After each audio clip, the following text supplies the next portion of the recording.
I'm Allie Rain, and this is my familiar, Cipher. I'm an award-winning fantasy author. My books are called the Necroseem Chronicles. They are about a necromancer whose soul is trapped inside his twin as they go on epic adventures. If you want to learn more, you can go to ellierain.com, or you can go to Barnes & Noble and Amazon for more.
We are Tuatha, and we knew that you would probably request a particular song from us. This is our simple freebird, just for you. I want to tell you about some links that we've got going on. We have a tip jar. You can find that at paypal.me/Tuatha. It's the name of our band, Tuathadea. You can visit us on our website, tuathadea.com, where you can find all kinds of links, all kinds of pages. You can find our store with our merch and more. tuathadea.com/the-store-2. You can also find our mailing list on our website and sign up for all kinds of cool information. Visit us on our Patreon, patreon.com/Tuatha. We really appreciate you once again. Thank you for having us here.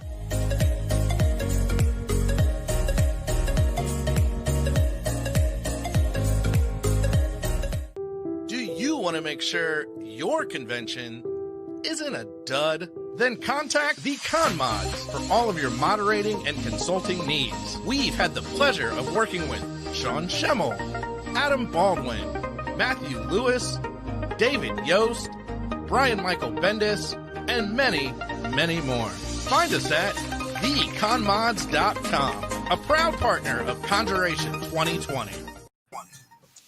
Hello, and welcome to CONjuration 2020. Here we are, back live. My name is Darren Bush, the professor. We're going to have a panel here called Science Fiction versus Fantasy, Brains and Hearts. And if you have any doubts about what that means, I'll explain that in just a couple of minutes. But first, I would like to introduce our illustrious and wonderful panelists to you. I'm going to pick on Allison first, if you'll tell us who you are. Absolutely. My name is A.R. Cook, or Allison Rieger Cook. And I am a young adult fantasy, do a little bit of science fiction writing. My latest book was actually, or I should say short story, just came out in this anthology last month called Women of the Woods. I encourage you to go out and get it. It's actually short fantasy horror stories, and they're all great. And that is primarily what I write. Excellent. And Blue, how about you? Hey, everybody. Blue Cole. I'm a genre writer living right outside of Atlanta, Georgia. Glad to be here, Darren. We're going to create some mischief and have some fun today. Absolutely. That's why you were hired. And Leah, how about you? I am actually a little bit of both worlds. I'm an author of many genres as well, but I also am an artist and actually licensed by Edgar Rice Burroughs Incorporated. So I'm going to be your science fiction side of things today. Excellent. And I'm, for those of you who for some reason don't know who I am, I'm Darren Bush, sometimes known as the professor around CONjuration circles. I'm one of the directors of programming here. I am also a science fiction and fantasy short story writer. So I do absolutely, like Leah said, I'm on both sides of the aisle on this one. One of the things that inspired this panel was just basically for me to have an excuse to get some really fabulous people to argue under controlled circumstances, because usually we argue. I don't argue. Yeah, see, that's exactly what I'm going for, Blue here. So what's really the idea behind this panel is that there are a lot of people, especially folks in our CONjuration audience, who are fans of both science fiction and fantasy. I know plenty of people who only live in one or the other, not just writers, but fans. And it occurred to me that it seems like science fiction is really good at playing to the Ravenclaws, playing to the brains, playing to the math and the science and the physics, of course, and that fantasy does a really good job of getting down deep into the emotions and the psyche. Part of fantasy literature draws on mythology. There's people on this panel who've done that in their writing, I know for a fact.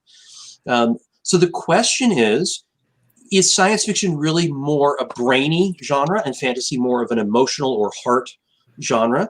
One of the things that I'll tell you guys in the audience, please feel free to disagree with my premise. I've asked the panelists not to assume that just because I've invited them to this that they need to agree with me or to fit into my little boxes here. So what I want to do, agree with you, it's fine. I mean, yeah, Leah's made it very clear from like 7 hours ago that she's here to disagree with me. All right, Leah, so since you spoke up, you live in both worlds. Do you at least see where I'm going? Is this something you just completely, okay, go ahead. My husband is also a writer, and he was lucky enough, very fortunate enough to be mentored by Brad Bradbury of all people. Mm-hmm. And he probably put it best that I've ever seen. Science fiction explores what is possible, even if it's probable, while fantasy explores the impossible. So, the brainy aspect of science fiction fits exactly in that mold with that Bradbury quote. You're basically trying to invent a world that's in a box, but you want to think outside the box and create brainy things and try to figure out a way that this could actually happen within our world in however aspect. Whereas with fantasy, the sky's the limit. You're not confined to, the physics of our world or even, the possibilities that could be, around hundreds of years from now. But, so that's probably one reason why fantasy is considered hard, because, it is just, it's limited by your imagination, and what's obviously in your heart, because that's where these stories basically come from. So like Blue zombie stories, it's because he's a zombie. That's why it comes from his heart. So there you go. Leah's spreading around the agony there. I like that. We had a request. I think we had a request to define science fiction. There we go. I think that we could do a whole panel on just trying to define the term science fiction. But I think that Blue, was it you that said that it's somebody recently told me that science fiction is basically just take one thing that's real and just ramp it up to 11. It's one of the things that we like about science fiction. Go ahead. Maybe that wasn't. But I've always thought, my definition of science fiction is anything near or far future with advanced technology. It doesn't even have to have aliens. It can just be exploration. That's a great driver of conflict is what else is out there. But no, science fiction to me is anything in the near or far future. Yeah. One of the things I threw down recently was that in the books Dune by Frank Herbert, which is absolutely science fiction, there's not a single alien in the whole story. There are creatures, but all of the aliens are actually humans, or at least they used to be. And people go, what? Yeah, they smell like aliens, but they're not. So thank you, Blue. That's a very good point. I like the idea of defining science fiction as starting from reality and kind of making something go into the future or change one thing. A lot of alternate history stuff I would put as science fiction, that sort of thing. So, Allison, what about you? How do you see the balance between sci-fi and fantasy? Well, I had kind of when I first heard that question, and my initial impression was, oh, clearly sci-fi is more of the brains and fantasy is more of the heart, mainly because of what I've read. And I remember, Samwise carrying Frodo up the mountain, friendship goals, like just those moments that touch you. But then I kind of really sat down and thought about it. And one point I do want to make, especially for anyone who wants to write either science fiction or fantasy, is you cannot have a story without both to some extent. Because if you want to write something like, I want to really have this be a soulful, heartfelt story, but then you're kind of on the verge of making it too saccharine or too schmaltzy, and people may go, oh, that was really cute, but it's kind of dumb. Certainly for stories like that.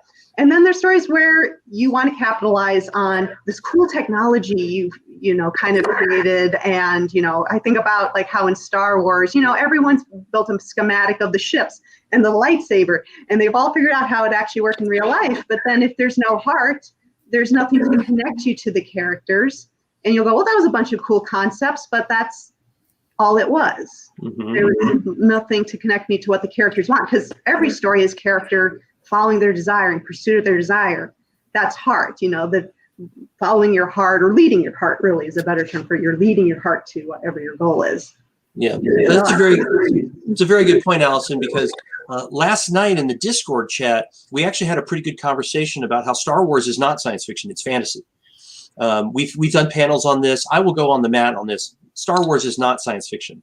It is fantasy wrapped up in space and science elements, but it's really like space wizards. Dennis said space wizards, and that's really what it comes down to.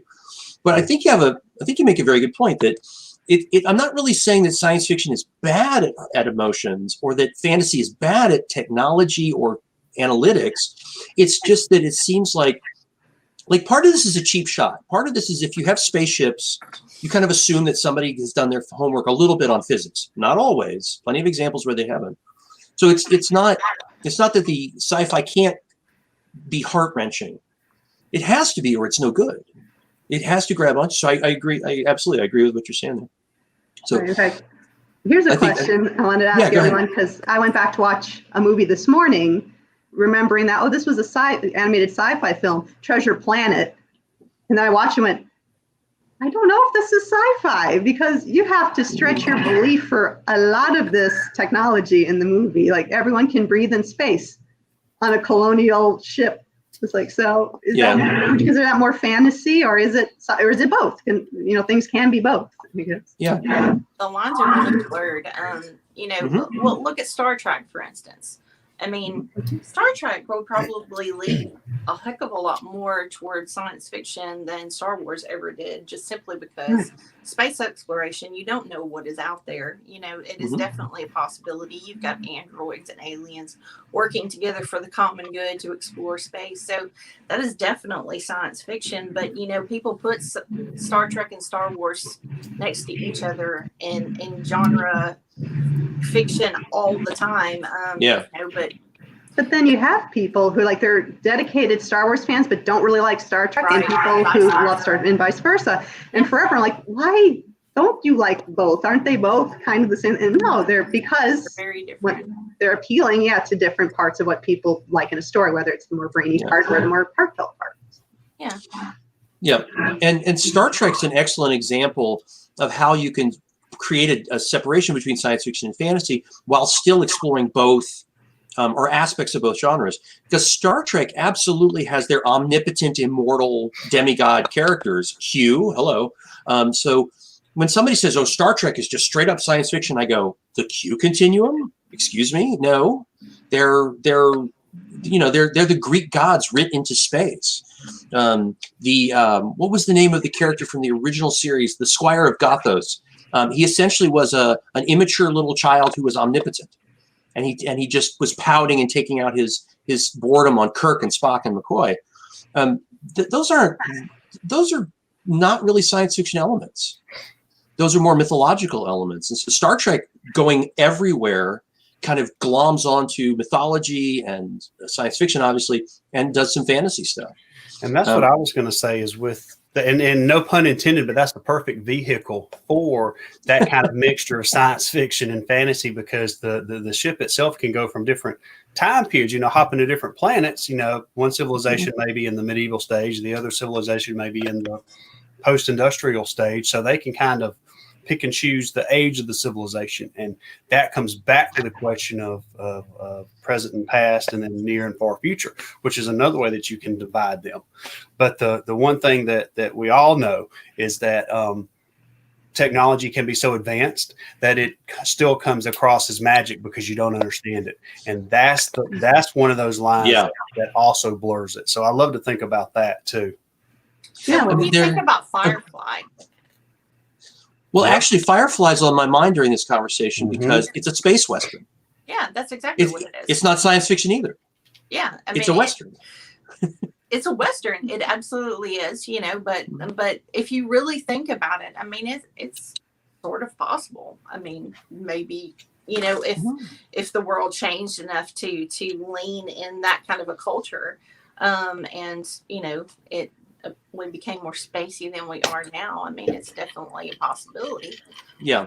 The elephant in the room is the term speculative fiction, which some people use to cover all of this stuff. I would argue that's redundant.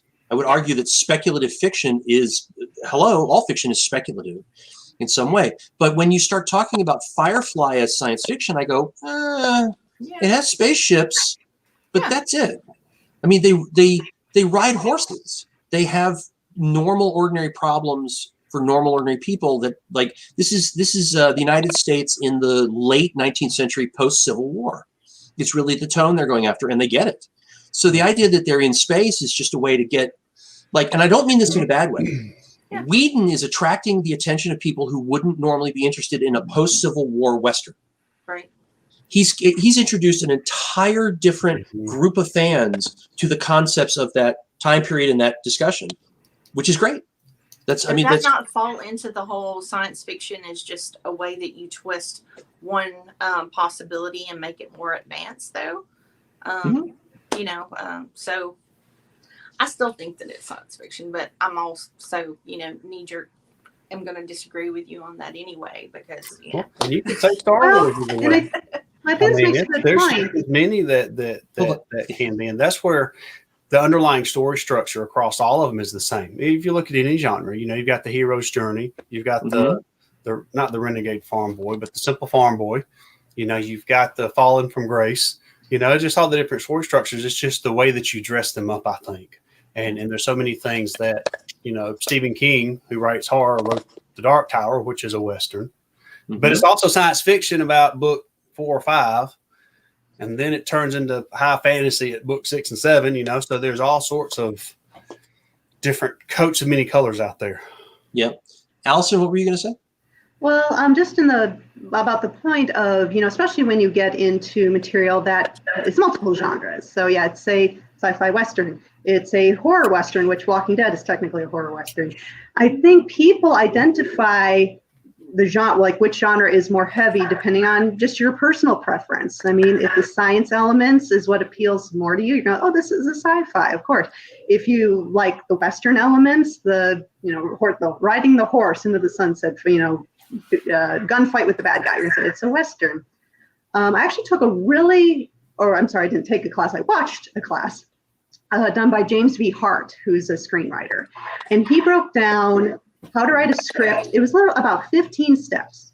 And they go, every single script follow these 15 steps. And at first you go, well, that can't be true. We have so many scripts and they go so many different, it can't be. But no, they really do. And if you try to deviate from that, people kind of go, that's weird. Because to an extent, you kind of want to follow that story, the hero's journey, as Blue said. Do you not think that over the last, 10, 15 years or so, that people have try to make genres so granular that, you know, if you walk into a brick and mortar bookstore, it's to the point where did we lose Blue? Oh, We're good. Okay. It's to the point that, you know, you don't even know where to look. I don't know. Yeah. I think it's kind of a failing that we've kind of fallen into to try to classify things so far, you know, to the pinpoint that you don't even know where to put things anymore. Yeah, no, Leah, I absolutely agree. I think that, and you guys being writers, you got to let me know how you feel about this, is being told that you have to pick a genre and you have to be that specific is frustrating sometimes. Now, I got to say, I'm not as far along as you guys are, but just trying to figure out how to mark a short story on the Kindle gave me more grief than the editing the rough draft. Because I'm sitting there going, okay, Amazon says I'm only allowed to pick 3, but I have to pick something. Right. Okay, so where does this story go? And figuring out where a short story goes in the Kindle genre mechanism was so frustrating that, yes, I absolutely agree. The concept of genre is, and I've heard many people say this, is really made up because of the industry, not because of what's in our hearts when we write these things. I mean, I don't sit down and go, I'm going to write a cyberpunk urban fantasy Western. Where do you put that? You know? Yeah. Well, there's a reason why I don't write that, because I wouldn't write that. But also, it's like, I mean, do you ever really go into a story and go, all right, I have my genre. No. Let me figure out. No. If anything, that's going to be the last thing that you do, because you have to take your story as a whole and analyze it to the point where you can put it in 3 boxes. And a story can never be done that way, especially something like like an epic fantasy or an urban fantasy or speculative fiction or whatever. It's really a frustrating aspect of our jobs to take something that's taken so much of us to create and stick it in a little mold, you know, that the industry wants us to put it in. And I think that's one reason why there are so many subgenres these days, and it's so impossible to be able to classify, you know, and it's just like Blue was talking about the Dark Tower series. I mean, did Stephen King, I mean, because he's Stephen King, naturally they wouldn't do this to him, but, you know, is he changing his lineup within the bookstores with every book, or is it just horror? Because he's Stephen King, you know, but the rest of us are kind of just expected to really, really nail down what the story is so that we can market it. And, you know, sometimes you just want to read a book just to enjoy reading a book, you know, and not have to pick it apart. But, you know, that's not what this is about, though. We're supposed to be picking it apart. Well, let's, Allison, did you have something, or? Just I was going to say that, genre should always help to embellish your story, not be the crux of your story. Because, I mean, think about if whittling down to the most bare bones of what your story is about is, say, boy goes to school and saves school. I mean, you might realize that's Harry Potter, but at no point did I say he went to a wizarding school, there was magic stuff. Like, boy goes to school, saves school. I mean, that's kind of whittling down what the story is, but that could be any genre. Yeah, the reality is, Chris's point that just came up on the screen is well taken. The point really is, if you want to write a story for yourself, don't worry about genre, just write. Yeah. If it's got spaceships, fine, it's got spaceships. But if you want to sell your story, you do have to pick an audience, and that's part of what the word genre kind of forces us to do. We can deal with this on a later panel, but basically, as a writer, I was like, I have to pick a target audience. My audience is people who can read English. No, that actually doesn't work. That actually doesn't work, which is frustrating personally, but yeah, it's the way the world works. So what do we want to do? We got about 20 minutes left for here. I want to see if we can get into some specific examples. Maybe we can inspire some folks in the audience to do a little bit of reading here if they haven't read these works already. We've talked about Star Wars, obviously, but I want to jump back to Dune. The books, not the movies, and say that I consider Dune to be straight up science fiction, but some people would say that it has fantasy elements to it because of the Bene Gesserit and their powers. Like, I'm specifically thinking about the voice, There is the Bene Gesserit are confusing because there's the genetic modifications, but then it does seem like they have some magic powers. I know Blue has a strong opinion on this. Leah, Allison, anything about Dune in this comparison? I'm not actually a reader of Dune, so I'll figure one out and just torment you, and it'll be that's why you're here. That's fine. Allison, I've had the first book for years and just haven't cracked it couldn't yet. get into it at all. Okay. Well, I obviously Blue and I will say we strongly recommend it, especially the first book. It is really amazing. And So, Blue, what do you think? Oh, go ahead, Allison. I was going to say there's something to be said about the language of certain books too, because this is like why a lot of people have a hard time getting into Lord of the Rings off the bat or the Silmarillion. Yeah, sometimes it's just you're not in that state of mind to get into the language of the book yet. So there's something to be said, especially for science fiction and fantasy genres. Sometimes the language just takes your brain has to shift a little bit. So.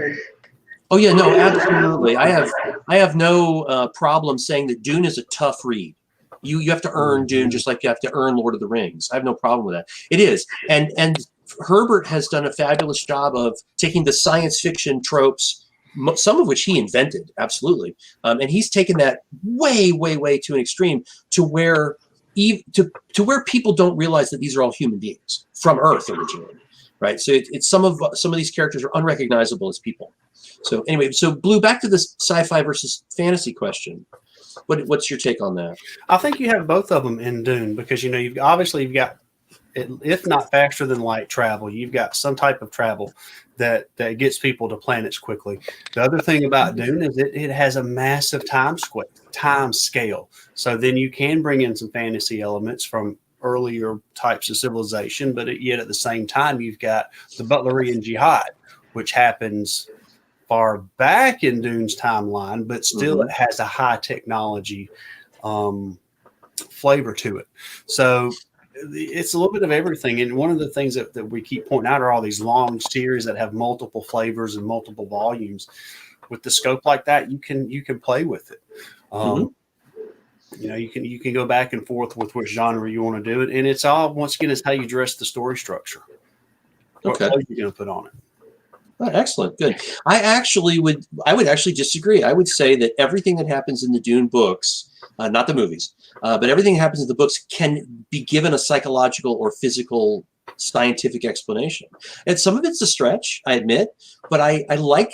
In my head canon, Frank Herbert was trying to say that human beings can develop themselves to this level of amazing skills. Like the idea that a mentat is a human walking computer, right? To me, that's not fantasy. That's just the science fiction of human experience and human growth. I can see why people think that there's fantasy elements to it. I have no, I'm not saying you're wrong. I'm just saying I just don't see it that way.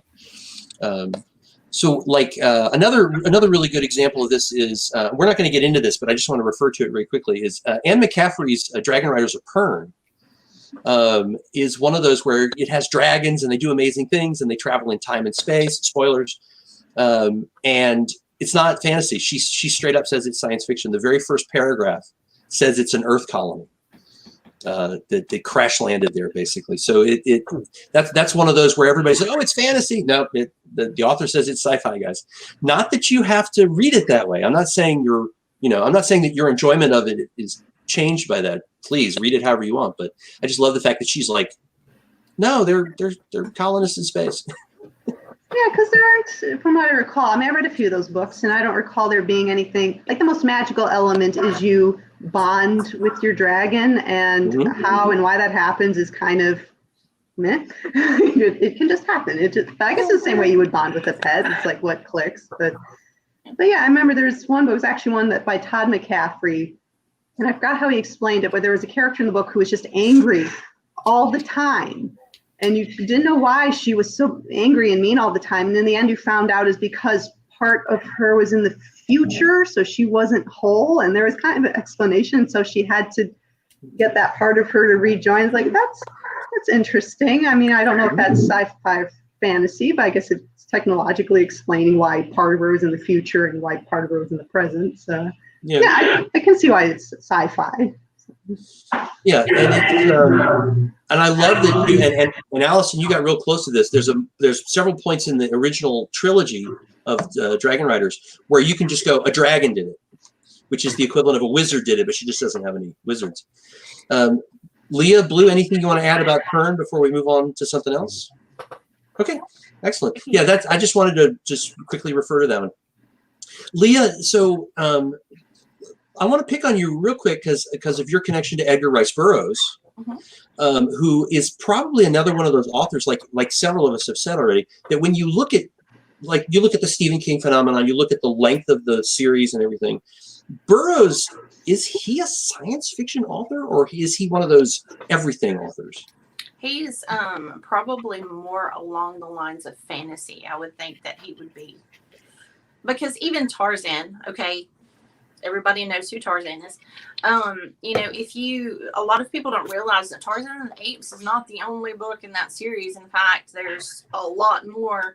And as that series continues to build, there are fantastical elements that come into play later on. But like the first few books are clearly science fiction, I guess, because they're possible because of there are documented cases of basically wildlings that have been found, that have grown up outside of human contact and that kind of thing. And naturally, if you have someone that's like that, they would learn to communicate with the animals around them, even if it's not necessarily a language. But then you look at like John Carter of Mars. John Carter of Mars, you would naturally want to call that probably science fiction, but once you get on Mars and the magic involved, that's definitely a fantastical element. I would honestly think that he's more fantasy than anything. And just because of that. But, a lot of people don't realize that Edgar Rice Burroughs wrote nearly 100 books in his lifetime. And Tarzan and John Carter aren't the only ones, but they're definitely more fantasy than science fiction. Do you know what he referred to himself as? Did he say he was any kind of author? I don't think that he put a label on himself. I think that, the time that he was dealing with, he was just basically trying to feed his family, and he was really above and beyond. He was actually the first author to trademark his characters and publish his own books and that kind of thing. So I don't believe that he actually ever classified himself as that, because I don't think that was really much of a thing back then. It's like these days everybody wants to make it so granular. Back then, I don't think that was the case. Yeah, that's what I was going to echo. I think he was right on the one of the edges of the pulp generation, where they would write and just create massive content. Pardon? He was absolutely the pulp generation. A lot of his works were published in the pulps, a chapter at a time during that period of time. So, but yeah, it's absolutely pulp. It's just popular pulp that people these days know about. Yeah. Yeah, I thought that Burroughs did a great job of in an old school heroic kind of chivalry kind of a way. He did a really great job of making his characters have very strong emotional motivations. I'm thinking of John Carter and all of John Carter's his in-laws, if you'll pardon the joke. All of the heroic characters from the Mars Barsoom series were. They didn't really spend any time at all lingering on the consequences of their actions. They just knew they had to save the day. They really like John Carter is very much an id kind of a character. Yeah, not only was he heroic, but also just he was like, oh, forget everybody else. I'm going to go save my girlfriend. The majority of his works have those kind of characters, and a lot of that probably stems from around the fact that when he was writing these books, it was the beginning of a war, and right after a depression, and those kind of things are that inspired him to do what he did, basically. Did you know that Edgar Rice Burroughs was in Pearl Harbor when it was bombed? And because of that, there are pictures of him being across the harbor, taking photographs. Someone is behind him taking photographs of the smoke coming up of all the fires that were happening, and he actually became a war correspondent for a while.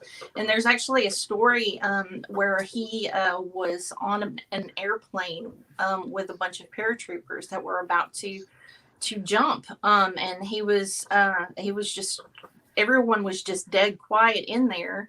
And the guy that was next to him, he basically said, I figured they're just quiet because they're about to risk their lives. And the guy's like, no, they're quiet because the inventor of Tarzan is on the plane. and so basically every soldier that jumped out of that airplane came by and shook his hand and said, your books taught me how to be a man, and it was a sign of the times. And that was one reason why, I guess men more than anything were still drawn to those books, because that was the type of chivalry, the type of person that they wanted to be. And he was really influential that way. Yeah, that's Sorry great. for going off on a tangent. No, that's a terrific story. I'm totally down for that. He was a very interesting person, and I love his Barsoom series. I've read it several times. Great. So Allison, I want to pick on you now, if you don't mind. Your Scholar in the Sphinx series.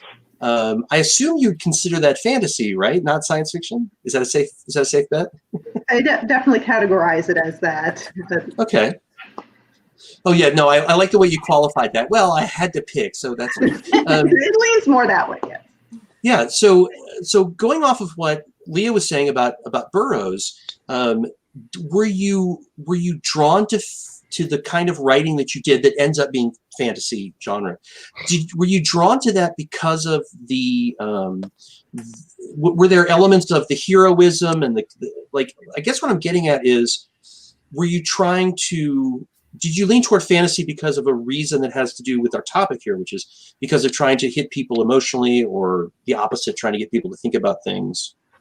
Well, I'd say probably because just growing up, and the fantasy books that I read hit me more emotionally and ringed more true with me. I would say Scholar in the Sphinx definitely pulls a little bit from Neil Gaiman. He was definitely influential on my writing style. In fact, in his story, The Dream Hunters, there's a shape-shifting badger, and a shape-shifting badger ended up in Scholar in the Sphinx story. My husband was Neil Gaiman's editor for a while. Oh, cool. Yeah, you should talk to Martin. I'm sure he's got tons of stories he can tell you about Neil. Oh, absolutely. I know I should catch up with both of you. I'm sorry that I haven't. Sorry, I didn't mean to interrupt, Allison. Keep going. I know, but thank you for saying that. Thank you. So, in fact, the very first, I can still remember the first fantasy book I ever read that got me hooked onto it, and that was Lloyd Alexander's The Cat Who Wished to Be a Man. So talking about books that we want people to go out and read. Obviously this is a younger audience, but I just remember being totally blown away by that book and just loving the genre. So I think that's, I think writers who grow up to write in a certain genre, it's because we read things in that genre that touched us, that stayed with us. It's kind of like with people. They say you won't remember everything a person has said, but you'll always remember how they made you feel. And books are the same. You won't remember every word of a book, but you'll remember how you felt when you finished that book. Yeah, absolutely. That's fabulous. So I want to let you guys know we got about 5 minutes left before we need to start paying the bills here. Are there any examples of science fiction or fantasy that you're a fan of that you think do a good job of making you think, of being a compelling, interesting story, but still forcing you to maybe not forcing is too strong a word, but making you have to deal with intellectual process or concepts, or dare I say science? One of growing up, one of the first series that I ever grabbed was it's called the Adversary Cycle series, and it's by F. Paul Wilson. It's probably 20 years old at this point, but they made a movie of the first book. It was called The Keep. It was kind of a cheesy 80s movie back then, but that particular series spanned, the genres as it went. It became more fantastical as it went, but there are a lot of science fiction elements as well. But if you've ever just wanted to go to like thrift books or something like that and pick up some older books, that's one of my favorites. Excellent. Blue, anything come to mind from that question? Ringo and Weber have a series of sci-fi novels, which also has a lot of political intrigue into it as well. So sometimes you can get into the different variations of it. I've enjoyed those. Any of Ben Bova's stuff, and of course his novels all interconnect. There's different bits and pieces across the little bit of a futuristic time scale. So it's just finding a little niche within each of the two genres that you like. The Demon Cycle by Peter Brett. If you like demons and magic and realistic magic system, check that one out. That's a good one, and it's finished mostly. Oh well, that's always useful to know. Is the series yes, it is. It's finished.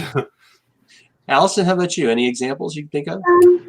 I'll recommend two because I'm considering one of them fantasy, certainly. One is I read the first book of Brandon Sanderson's series, the Lightbringer series. And while obviously that's very heavily fantasy, just the way magic works in his world, I almost had to go back and read. There's so many rules, and the characters really stick to the rules. And so I'm going, how do they remember that? It's very technical. Like, you can't break from the rules. So the characters really have to think. The characters have to think. It's like, how can I use this way? Because I can't just wave my hand and anything happens. It has to work this way. The other book, which I'm calling fantasy, but it's a little weird. It's not the kind of fantasy you would think of when you hear that word. It's called Lincoln in the Bardo. And it's a relatively new one. It's all about Willie Lincoln, Abraham Lincoln's son. So it's also historical fiction. He passed away. And he's kind of trapped in, the Bardo, which is purgatory. And this is the author's view of purgatory. And it's very fantastical and it's very odd, but it's still connecting back to real events and even how the book is structured. First, you think the author's pulling real quotes from documents, which I think in the beginning he is. But then he's pulling quotes from the characters in the story as if they were real people. So I say, if anything, it's a really interesting book just for reading something with a different structure and how he lays it all out. And it is very imaginative. So I recommend that one too. Yeah. One If you more are, for me is go ahead, Leah. Okay. Since we were talking about Burroughs, one little known book that he wrote was called The Lost Continent, and it's also called The 38th Parallel. And it's kind of based upon that Europe was obliterated by a nuclear bomb and was uninhabitable. And the characters are on a ship just basically patrolling this parallel because it's illegal to cross into it, and then they get stranded and actually have to go to the mainland, and they see what's actually happened. And instead of having just an obliterated zone, it's teeming with life, and then it gets more Burroughsy as the natives are basically natives, and they've grown up this way, but there are lions that have taken over London because a zoo was broken out, and it's just a really interesting, and there's a lot of military there's a lot of fans of military fiction like Ringo, and Weber that Blue was talking about. There's a lot of aspects of that as well. The Lost Continent is fantastic. Chris just mentioned it was good. So yeah. I have to add that every time I do a panel, I get homework. I'm going to put Lost Continent at the top of my homework list. It's a really, really good book. And I have a stained glass window for you to look at after I finish it, that I finished a couple of years ago. That was licensed. Yeah. Excellent. I want to see that. So for me, I would throw out Elizabeth Moon's Space Trader military series. I forget the name of the heroic female lead, but that is an awesome example of how you have to solve practical life and death problems and solve puzzles in a compelling story. Andy Weir's The Martian is so funny. He does such a great sense of humor in the middle of trying to solve literally life and death problems every single day, with Matt Damon trapped on Mars, basically. I had a third one, but I lost it. The point here, we're starting to run out of time. The point here really is that when I proposed this as a panel, I wasn't sitting here going, yeah, we're definitely going to have an answer at the end of this. No, this is one of those great unanswered questions because, as we said, genre is really something that we made up to organize shelves. Yes. right? So as writers, if you want to have somebody cast a spell on a spaceship, go right ahead. We're totally with you on that. Just make it a good story. Okay.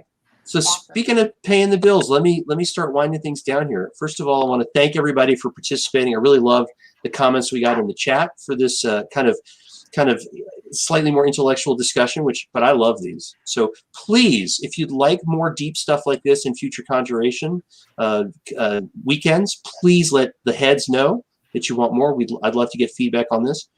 Before we go, I want to let our esteemed panelists tell you how to track them down and disagree with them if you want to. I'm going to start with my friend Allison over here. Allison, how can they find you on the interwebs? Okay, well, you can find my books on Amazon. Like I said, my pen name is A.R. Cook. I am also on Facebook and Twitter. It's A.R. Cook Author for both. So that's the easiest way to find me. Excellent, thank you. And Blue, how about you? The best way to find me is going to be at www.bluecoal.com. Also on Amazon as well. You can also find me on Facebook and Twitters and all that. And one of my releases that's out there is Evil Upriver. It's a creature horror that has a little bit of a sci-fi element to it. Maybe people from another dimension. Never really talked about it publicly, but it's in the backstory. Excellent. Thank you, sir. All right, Leia.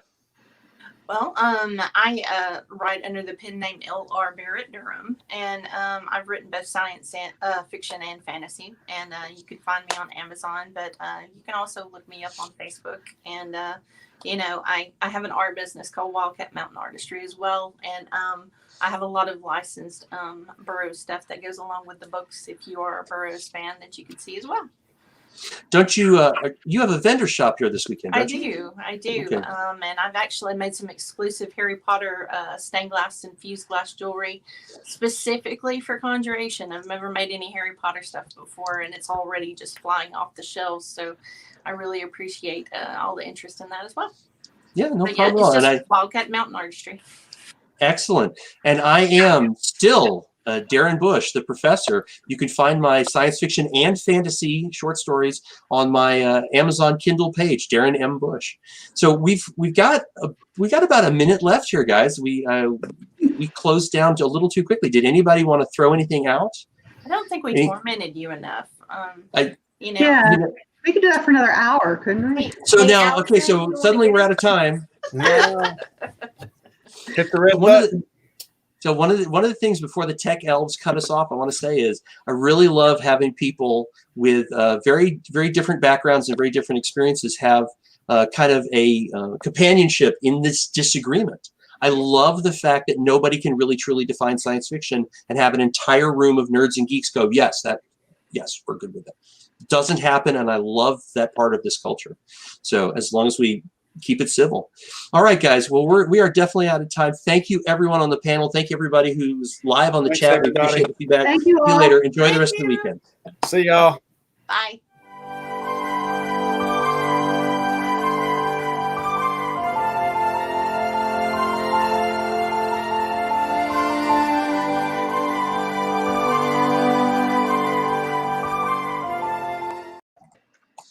Hello. I guess I'll leave.